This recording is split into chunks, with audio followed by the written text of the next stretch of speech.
तर विद्यार्थी मित्रांनो, आपण व्यावसायिक अर्थशास्त्राच्या मुख्य भागाकडे वळत आहोत. प्रस्ताविक आणि मूलभूत संकल्पना, इंट्रोडक्शन अँड बेसिक कन्सेप्ट आपण व्यावसायिक अर्थशास्त्राच्या संदर्भात समजून घेऊयात.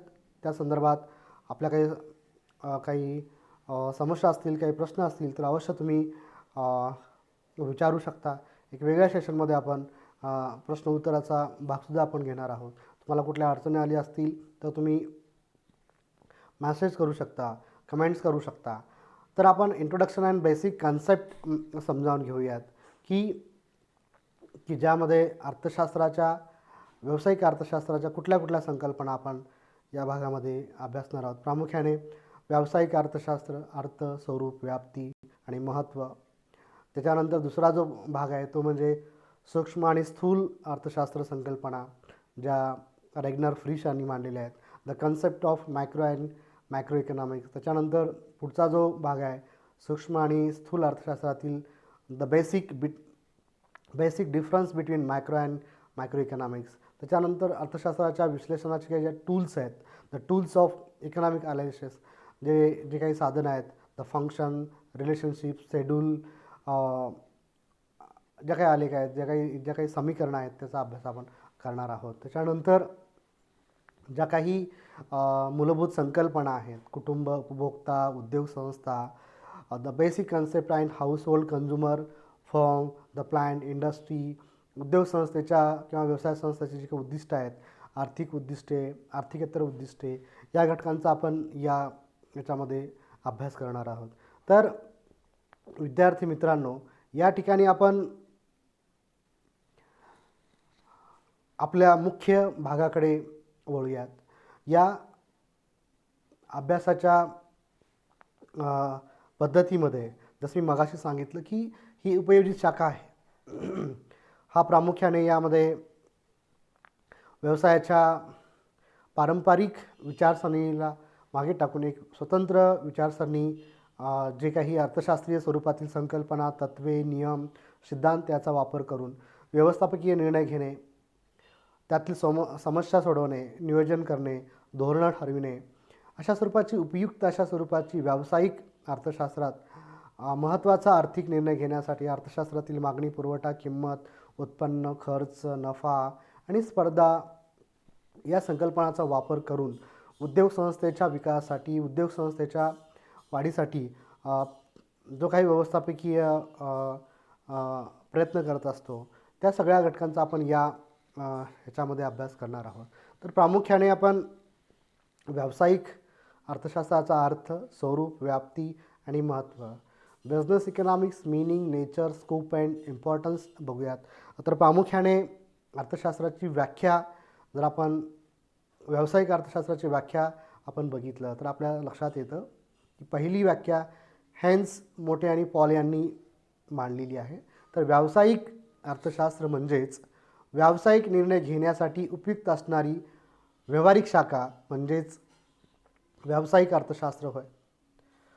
अमूर्त आणि अमूर्त सिद्धांत आणि व्यवस्थापकीय पद्धतीतील अंतर कमी करणारी अर्थशास्त्राची एक विशेष शाखा म्हणजेच व्यावसायिक अर्थशास्त्र होय. अशा स्वरूपाची एक विस्तृत व्याख्या हेन्स, मोटे आणि पॉल यांनी केलेली आहे. म्हणजेच व्यावसायिक निर्णय प्रक्रियेमध्ये त्या काही थेरीज, अमूर्त सिद्धांत, व्यवस्थापकीय अंतर कमी करून किंवा वेगळ्या प्रकारचा दृष्टिकोन समोर ठेवून जे काही विश्लेषण करणारी शाखा आहे त्याला व्यावसायिक अर्थशास्त्र असं म्हणलेलं आहे, बिझनेस इकॉनॉमिक्स असं म्हणलेलं आहे. त्याच्यानंतर दुसरी जी व्याख्या मांडलेली आहे ते म्हणजे मॅक, नायर व मेरियन यांनी मांडलेली आहे. व्यावसायिक परिस्थितीचे विश्लेषण करण्यासाठी अर्थशास्त्रीय विचारप्रणालीचा वापर करणारी अर्थशास्त्राची शाखा म्हणजे व्यावसायिक अर्थशास्त्र आहे. म्हणजेच व्यवसायाच्या परिस्थितीचे वेगळ्या मार्गाने, वेगळ्या अंगाने विश्लेषण करणे, विचारप्रणालीच्या दृष्टिकोनातून, जसं की मार्केटिंग स्किल्स आहे, प्रोडक्शन स्किल्स आहे किंवा टेक्निक बेसिस, अनेक प्रकारच्या विश्लेषण पद्धती आलेल्या आहेत. या सगळ्यांचा अभ्यास मॅक, नायर आणि मेरिन यांनी सांगण्याचा प्रयत्न केलेला आहे. त्याच्यानंतर स्पेन्सर, सेलिगमन यांनी व्याख्या सांगितलेली आहे. ती म्हणजे व्यवस्थापनाच्या निर्णय प्रक्रियेमध्ये म्हणजे व्यवस्थापनाच्या निर्णय घेणे, भावी नियोजन करण्याच्या उद्देशाने आर्थिक सिद्धांताचे व्यवसाय पद्धतीने करण्यात आलेले एकात्मीकरण म्हणजे व्यावसायिक अर्थशास्त्र होय. म्हणजे एखाद्या उद्योग संस्थेच्या, एखाद्या व्यवसायाच्या भविष्यकालीन निर्णय प्रक्रियेमध्ये आर्थिक सिद्धांताचा वापर, त्याचं एकात्मीकरण करणे म्हणजेच काय, तर व्यावसायिक अर्थशास्त्र होय. त्याच्यानंतर जोएल डीन यांनी व्यावसायिक धोरणाची निश्चिती करण्यासाठी अर्थशास्त्रीय विश्लेषणाचा कसा उपयोग होतो हे दर्शवणारं शास्त्र म्हणजे व्यावसायिक अर्थशास्त्र होय, अशी विस्तृत व्याख्या मांडलेली आहे. म्हणजे व्यवसायाच्या किंवा एकूणच उद्योगधंद्याच्या विशिष्ट विश्लेषणासाठी अशा प्रकारची जी काही थेरीज, तत्व, प्रिन्सिपल्स वापरले जातात त्याला आपण व्यावसायिक अर्थशास्त्र असं म्हणलेलं आहे. या व्याख्येवरून व्यावसायिक अर्थशास्त्राचे काही प्रमुख कॅरेक्टरिस्टिक म्हणजे प्रमुख वैशिष्ट्ये आपल्याला सांगता येतात. त्यामध्ये पहिलं वैशिष्ट्य आहे व्यवस्थापकीय निर्णय. एखाद्या उद्योग संस्थेचा जो काही भविष्यकालीन किंवा वर्तमानकालीन विकास असणार आहे त्याच्या निर्णय प्रक्रियेवर डिपेंड असणार आहे आणि म्हणून व्यवस्थापकीय निर्णय प्रक्रिया ही अत्यंत महत्त्वाचं वैशिष्ट्य आहे. त्याच्यानंतर सूक्ष्म अर्थशास्त्रावर आधारित इंडिव्हिज्युअल प्रोडक्ट्स किंवा इंडिव्हिज्युअल मार्केट बेस किंवा इंडिव्हिज्युअल फर्म्सवरती लक्ष केंद्रित करून त्याचं विश्लेषण करता येऊ शकतं. त्याच्यानंतर समग्र अर्थशास्त्रावर आधारित मार्केट बेस, जसं मार्केट हा कसा असतो मॅक्रो लेवलवरती म्हणजे एखाद्या कलेक्टिव्ह बेसवरती ग्राहकाची मानसिकता कशा पद्धतीने आहे, ग्राहक कशा पद्धतीने वस्तूंना चॉईस करतो किंवा एकूण वस्तूच्या किमतीचा कशा प्रकारे कल आहे, स्पर्धेमध्ये कुठल्या इतर वस्तू आहेत, या सगळ्यांचा समग्र लेवलवरती अभ्यास करणारं हे एक शास्त्र आहे, हे वैशिष्ट्य आहे. त्याच्यानंतर आर्थिक सिद्धांताचे व्यावहारिक स्वरूप, जे काही थेरीज आहेत आर्थिक सिद्धांताचे त्याला व्यावहारिक स्वरूप प्राप्त करून देणे हे सगळ्यात महत्त्वाचं वैशिष्ट्य आपल्याला दिसून येतं.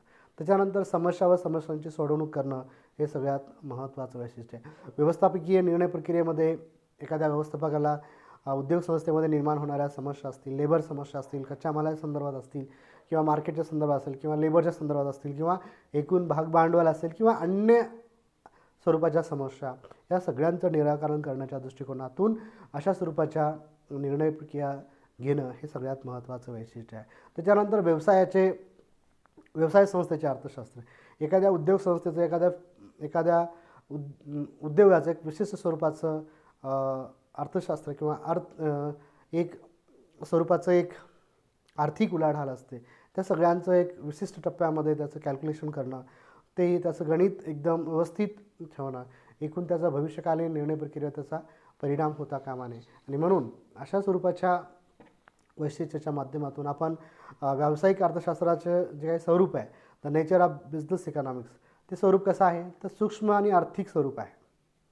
जसं मी सांगितलं की इंडिव्हिज्युअल बेसवरती अभ्यास करणं, देशाच्या निर्णय प्रक्रियेमध्ये किंवा एकूण देशाच्या आर्थिक धोरणामध्ये या शास्त्राचा खूप मोठा अभ्यास केला जातो. एखादा ग्राहक किंवा एखादा इंडस्ट्री कशा प्रकारे उत्पादन करते, एखादा कंझ्युमर कशा प्रकारचं एखाद्या वस्तूशी रिॲक्ट होतो, कशा प्रकारच्या वस्तूचं चॉईस करतो, कशा प्रकारचं बिहेवियर आहे, ह्या सगळ्या घटकांचा मायक्रो लेवलवरती अभ्यास करणारं शास्त्र म्हणजे काय आहे तर सूक्ष्म अर्थशास्त्र आहे. त्याला काय आहे, मॅक्रो इकॉनॉमिक बेस आहे. आणि म्हणून अशा स्वरूपाचं सूक्ष्म आर्थिक स्वरूप आपल्याला दिसून येतं. त्याच्यानंतर व्यावसायिक अर्थशास्त्र हे कसं आहे, आदर्श स्वरूपाचं अर्थशास्त्र आहे. म्हणजे हे एक विशिष्ट स्वरूपाच्या ज्या काही उद्योग संस्था आहेत किंवा त्यामध्ये ज्या काही निर्माण होणाऱ्या वस्तू आणि सेवा आहेत त्याचं कशा प्रकारे विनिमय केला पाहिजे, कशा प्रकारच्या बाजारपेठ चॉईस केली पाहिजे, त्यातूनच ग्राहक आणि उद्योग संस्था आणि ग्राहक यातील ऋणानुबंध कसे असतील की संबंध कसे असतील, ग्राहक कुठल्या बेसवरती वस्तूला चॉईस देत असतो, कमी किमतीला जास्त मागणी आणि जास्त किमतीला कमी मागणी, हा ग्राहकांचं जी काही रिलेशन्स आहे हे यातून स्पष्ट होतं. त्याच्यानंतर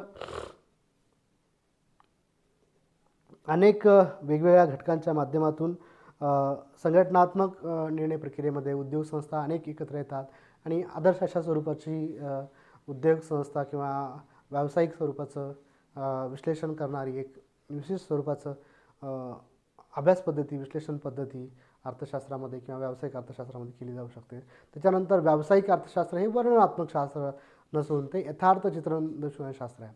म्हणजे जसं एखाद्या लालित्यपूर्ण साहित्याचं विश्लेषण एखादा साहित्यिक करू शकतो, तसं व्यावसायिक अर्थशास्त्रामध्ये करता येत नाही. जे वास्तव आहे, जे रियालिटी आहे तेच. एखादा ग्राहक एखाद्या वस्तूला कशा प्रकारचं रिॲक्ट होतो, कमी किमतीला जास्त खरेदी करणं हे ग्राहकाचं वैशिष्ट्य आहे, तर जास्त किमतीला कमी खरेदी करणं हे त्याला म्हणजे वस्तू आणि सेवांचा विनिमय त्याच्याकडे असणाऱ्या आर्थिक सोर्सवरती कसा नियोजन करतो हे त्याचं यथार्थ चित्रण यामध्ये करता येऊ शकतं. एखाद्या वस्तूला लालित्यपूर्ण हे इथे सांगता येत नाही किंवा त्याला साहित्याच्या ह्याच्यावरती सांगता येणार नाही आणि म्हणून व्यावसायिक अर्थशास्त्र हे फल आणि प्रमाणवादी व्यावहारिक अर्थशास्त्र आहे, ज्यामध्ये आदर्शानुसार किंवा व्यावहारिक अशा अर्थशास्त्राची शाखा धोरणाची मांडणी, निर्णय क्षमता, भावी नियोजन करण्याच्या अर्थशास्त्राच्या तत्त्वाचा वापर कसा करावा, एकूण उपाययोजना, त्याच्यानंतर वेगळ्या स्वरूपाच्या ज्या काही संघटनेचे ध्येय धोरणं आहेत त्याचे सुसंगत अशा स्वरूपाचे ते प्रमाणवादी व्यावहारिक दृष्टिकोन ठेवून निर्णय घेणारी शाखा आहे. त्याच्यानंतर व्यावसायिक अर्थशास्त्राचे स्वरूप समन्वयाचे आहे, ते एकमेकांशी रिलेशनशिप करणारे आहे. त्याच्यानंतर व्यावसायिक अर्थशास्त्र शास्त्र आणि कला हे मागच्या घटकामध्ये आपण बघितलेलं आहे. त्याच्यानंतर व्यावसायिक अर्थशास्त्र हे शुद्ध विषय आहे, त्याला कुठल्याही स्वरूपाचा अनेक घटकाच्या माध्यमातून विश्लेषण करता येऊ शकत नाही. त्याच्यानंतर व्यावसायिक अर्थशास्त्राची व्याप्ती जर आपण पाहिली तर आपल्याला लक्षात येतं की कुठल्या कुठल्या घटकांची हे विश्लेषण करणारं शास्त्र आहे. तर यामध्ये पहिल्या नंबरला आपण सांगता येऊ शकतो स्कोप ऑफ बिझनेस इकॉनॉमिक्स. त्यामध्ये उपभोगाचे सिद्धांत, जे काही वेगळ्या स्वरूपाचे उपभोगाचे सिद्धांत आहेत. मी जसं सांगितलं की एखादा व्यक्ती वस्तूला कसं चॉईस करतो, एखाद्या वस्तूचं सेवन करत असताना किती क्रमाने तो म्हणजे वस्तू सेवन करू शकतो. जसं मानवाला पहिल्या वस्तूपासून मिळणारी उपयोगिता कशा स्वरूपाची आहे, हे तीव्र स्वरूपाची आहे की कमी आहे, जास्त आहे. म्हणजे क्रमाने घेणाऱ्या वस्तूच्या सेवनापासून सारख्या स्वरूपाची उपयोगिता मिळत नाही. म्हणजे उपभोगाचे सिद्धांत ज्या थेरीज आहेत, कन्झ्युमर्स ज्या युटिलिटी आहेत त्या विशिष्ट पद्धतीने अभ्यासाच्या आहेत. त्याला क्रमबद्ध पद्धती आहे, त्याला मानसिक स्वरूपाचं क्रम देता येऊ शकतो किंवा त्याचं कॅल्क्युलेशन करता येऊ शकतं, असं अर्थशास्त्र सिद्धांतामध्ये वेगवेगळ्या टप्प्यावरती सांगितलेलं आहे. आणि म्हणून उपभोगाचं मापन करता येतं, क्रमवारी ठरवून करता येऊ शकतं किंवा त्याचं मानसिक रीतीने मापन करता येऊ शकतं. जसं की पहिल्या उपभोगापासून जेवढी उपयोगिता मिळाली तेवढा दुसऱ्या मिळत नाही, तिसऱ्या मिळत नाही आणि शेवटच्या नगापासून ती उपयोगिता ही मायनस होऊन जाऊ शकते. एखादा व्यक्ती भरपेट जेवल्यानंतर परत खाल्ल्यानंतर तो परत मायनस म्हणजे तो बाहेर येऊ शकतं. अशा स्वरूपाचं उपभोगाचे जे काही सिद्धांत आहेत ते या दृष्टिकोनातून मांडलेले दिसून येतात. त्याच्यानंतर उत्पादनाचे सिद्धांत, कुठल्या घटकाचं उत्पादन कुठे केलं पाहिजे किंवा एकूण उद्योग संस्था उत्पादनाचं आणि मार्केट बेस किंवा एकूणच कस्टमर ग्राहक वर्ग याला चॉईस देत असतो, अशा स्वरूपाचे उत्पादनाचे सिद्धांत ठरवले जातात. एखाद्या उद्योग संस्थेमध्ये उत्पादनाचे जे काही वेगवेगळे टप्पे आहेत ते टप्पे किती उत्पादन करायचं, किती कामगार ठेवायचं, किती वस्तूंचं उत्पादन करायचं, कुठल्या थेरीचा वापर करून किंवा कुठल्या मार्केटला समोर ठेवून कुठल्या वस्तूचं उत्पादन करायचं, ग्राहकाची मानसिकता काय आहे, ग्राहकाकडे किती पैसा आहे, या सगळ्या घटकांचा विचार करून उत्पादनाचे सिद्धांत अभ्यासले जातात किंवा एकूणच व्यावसायिक अर्थशास्त्रामध्ये या सिद्धांताचा उत्पादनाच्या सिद्धांताचा वापर केला जातो. त्याच्यानंतर उद्योग संस्थेचे सिद्धांत असतात, जसं की सांगितलं नफा, किंमत, उत्पन्न, या सगळ्या ज्या काही विश्लेषण पद्धती आहेत त्या उद्योग संस्थेमध्ये वापरल्या जातात आणि एकूणच उद्योग संस्थेच्या भरारीसाठी किंवा उद्योग संस्थेच्या विकासासाठी अशा स्वरूपाचे तत्त्व अंगीकारून उद्योग संस्था वेगवेगळ्या सिद्धांतावर काम करत असते. वेगवेगळे सिद्धांत वापरून जसं की अनेक उद्योग संस्था कॉम्पिटिशनमध्ये उतरल्या असतात, चांगल्या प्रकारची गुणवत्ताधारक वस्तू किंवा कामगारांना इतर प्रकारच्या सुविधा असतील किंवा एकूणच उद्योग संस्थेमध्ये ज्या काही उत्पादनाचे फलनाचे नियम आहेत, बदलत्या प्रमाणाचा नियम आहे, पर्याप्त घटक संयोग आहे, उत्पादनाचं वक्र आहे, खर्चाचा वक्र आहे, या महत्त्वाच्या घटकांचा अभ्यास व्यावसायिक अर्थशास्त्रामध्ये केला जाऊ शकतो. त्याच्यानंतर वितरणाचे जे शास्त्र आहे किंवा वितरणाच्या सिद्धांतामध्ये व्यावसायिक अर्थशास्त्रात उत्पादनाच्या घटकांच्या किमती, राष्ट्रीय उत्पन्नातील त्याचा वाटा, याविषयी अभ्यास केला जातो. त्याच्यानंतर नफ्याचे नियोजन आणि व्यावसायिक अर्थशास्त्राच्या मुख्य अभ्यासाचा हा विषय आहे. त्याच्यानंतर नफ्याचे सिद्धांत. कुठलाही उद्योजक हा नफ्याचं उद्दिष्ट ठेवून काम करत असतो. उद्योग संस्थेच्या स्थापनेमागे मुख्य उद्देश काय असतो तर अधिकाधिक नफा मिळवणे हा असतो. एकूण प्राप्ती आणि एकूण खर्चातील तफावत म्हणजेच काय तर नफा आहे. एकूण प्राप्ती आणि एकूण खर्चातील तफावत म्हणजेच नफा आहे. प्राप्तीत वाढ कशी करावी, खर्चात घट कशी करावी याचा अभ्यास मुख्यत्वे व्यावसायिक अर्थशास्त्रात केला जातो. त्याच्यानंतर मागणी विश्लेषण. मागणी विश्लेषणामध्ये प्रामुख्याने अनिश्चिततेच्या वातावरणात नफ्याला महत्त्व असतं. नफा मिळवण्याच्या उद्देशाने उद्योग संस्था कार्य करत असते. उद्योग संस्था किंमत आणि उत्पादनाविषयी जे निर्णय घेताना मागणीच्या नियमाचा पूर्व अंदाज घेतला जातो. मागणीच्या पूर्व अनुमानामुळे उत्पादनाचा अभ्यास व्यावहारिक पद्धतीने केला जाऊ शकतो आणि एकूणच मागणी पुरवठ्याचा अंदाज घेऊन एकूण वस्तू उत्पादनाला प्रेरणा देत असतं. त्याच्यानंतर भांडवलाची व्यवस्थापकीय नियोजन तो करत असतो. भांडवल गुंतवणुकीच्या निर्णयाला उद्योग संस्था एक उच्च प्राधान्य देत असते. भांडवल गुंतवणूक, भांडवलाचा खर्च, प्राप्तीचा खर्च, गुंतवणूक निवडीच्या निर्णयामागे अभ्यास करण्याच्या दृष्टिकोनातून ज्या काही निर्णय प्रक्रिया आहेत त्या भांडवलाच्या निर्णय प्रक्रियेमध्ये उद्योग संस्थेमध्ये अशा स्वरूपाची धोरणं व्यवस्थापक करत असतात. त्याच्यानंतर विक्री, मार्केट. व्यवस्थापकाला विक्री जाहिरात खर्चाबाबत योग्य पद्धतीने नियोजन करावे लागते. व्यवस्थापकाला विक्री खर्च, प्राप्ती खर्च, वस्तूचे आकारमान, गुणवत्ता या सगळ्या घटकांचा विचार करून व्यावसायिक निर्णय प्रक्रियेमध्ये मार्केटिंग स्केल आत्मसात केलं पाहिजे. त्याच्यानंतर शेवटचं जो म्हणजे आर्थिक धोरणं. भविष्यकालीन उद्योगाच्या विकासासाठी एकूणच चलनविषयक धोरण, राजकोषीय धोरण, उद्योगविषयक धोरण, श्रमविषयक सरकारच्या धोरणाचा उद्योग संस्थेच्या निर्णयावर काय परिणाम होतो या सगळ्याचा अंदाज घेऊन उद्योग संस्थेला विविध प्रकारच्या पर्यायी उपयोगासाठी साधनसामुग्रीच्या वापराचे नियोजन करणं अपेक्षित असतं. आणि म्हणून एकूण उद्योग संस्थेच्या वापराच्या दृष्टिकोनातून वेगवेगळ्या स्वरूपाची जी काही ध्येय धोरणं आहेत ते अशा स्वरूपाचे ठरता येऊ शकतात. जसं उपभोगाचे सिद्धांत, उत्पादनाचे सिद्धांत, किंमत सिद्धांत, उद्योग संस्थेचे सिद्धांत, वितरणाचे सिद्धांत, नफ्याचे सिद्धांत, मागणी विश्लेषण सिद्धांत, भांडवलाचे सिद्धांत या सगळ्या घटकावरून असं लक्षात येतं की एकूण व्यावसायिक अर्थशास्त्रामध्ये या सगळ्यांचा निर्णय प्रक्रियेमध्ये वापर केला जातो आणि एकूण उद्योग संस्थेच्या विकासासाठी प्रयत्न केला जाऊ शकतो. त्याच्यानंतरचा जो घटक आहे तो म्हणजे व्यावसायिक अर्थशास्त्राचे महत्त्व, the importance of business economics. तर विद्यार्थी मित्रांनो, व्यावसायिक अर्थशास्त्रामध्ये प्रामुख्याने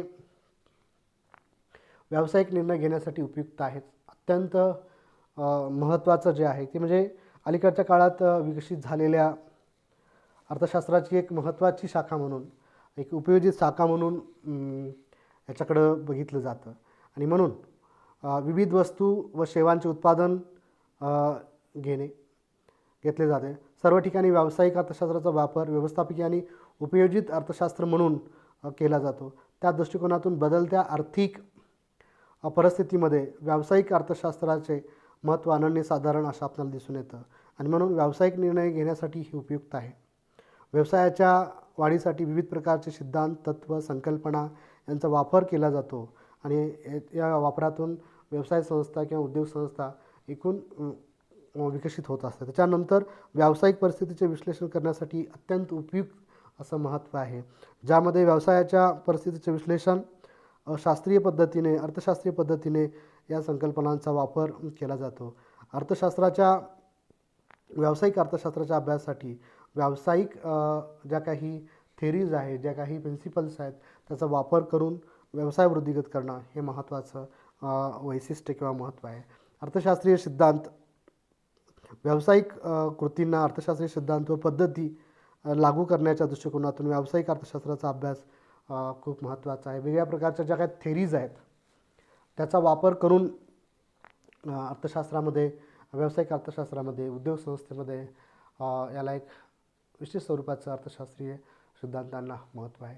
स्थूल घटकांच्या अभ्यासाचे महत्त्व, जसं की राष्ट्रीय उत्पन्न, सरकारचे धोरणं, रिझर्व्ह बँकेचे धोरणं, आंतरराष्ट्रीय व्यापार इत्यादी स्थूल घटकांचा अभ्यास करून व्यावसायिक अर्थशास्त्राच्या अभ्यासाचे एक वेगळ्या स्वरूपाचे महत्त्व आपल्याला दिसून येते आणि याचा वापर उद्योग संस्थेच्या धोरणावर होऊ शकतो. त्याच्यानंतर व्यावसायिक जोखीम करण्याच्या दृष्टिकोनातून उपयुक्त आहे.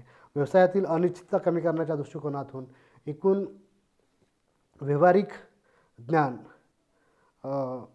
आत्मसात करणे आणि त्यातून वेगळ्या स्वरूपाची अनिश्चितता कमी करून उद्योग संस्थेमध्ये चांगल्या प्रकारची भरारी किंवा चांगल्या प्रकारची आर्थिक उन्नती करण्याच्या दृष्टिकोनातून अशा स्वरूपाच्या जोखीमी टाळता येऊ शकतं. त्याच्यानंतर आर्थिक सिद्धांत व प्रत्यक्ष व्यवहार याच्यातील एक समन्वय असणं आवश्यक आहे. जसं की अर्थशास्त्रामध्ये काही सिद्धांत हे काही गृहीतावर आधारित असतात. प्रत्यक्षात ज्या गृहीतामुळे सिद्धांत अर्थव्यवस्थेचे योग्य विश्लेषण करण्यास यशस्वी ठरतात. व्यावसायिक अर्थशास्त्र हे आर्थिक सिद्धांत व प्रत्यक्ष व्यवहार यांचा समन्वय साधण्याचा प्रयत्न करत असतात आणि म्हणून काही ज्या काही अझम्पशन्स आहेत त्याला कुठंतरी छेद देण्याचं काम कधीकधी होत असतं आणि म्हणून या सगळ्यांचा भविष्यकालीन अनिश्चितता, जोखीम स्वीकारण्याच्या दृष्टिकोनातून आर्थिक सिद्धांत वापरणं, ते प्रत्यक्षात व्यवहारात आणणं, त्याचा समन्वय ठेवणं, जेणेकरून व्यावसायिक क्षेत्रामध्ये जोखमीला टाळण्यासाठी किंवा एकूणच आर्थिक दृष्टिकोनातून विकास करण्याच्या दृष्टीने अशा स्वरूपाचं व्यावसायिक अर्थशास्त्राचं स्वरूप, the significance importance of business economics याचं विश्लेषण अशा पद्धतीनं आपण करता येऊ शकतं. त्याच्यानंतर आपण सूक्ष्म व स्थूल, ज्याला समग्र अर्थशास्त्र म्हणलेलं आहे, या भागाचा अभ्यास आपण पुढच्या लेक्चरमध्ये करणार आहोत. जो अत्यंत महत्त्वाचा पार्ट आहे त्या भागाचं विश्लेषण आम्ही पुढच्या भागात आपण पाहूया. थँक्यू. धन्यवाद.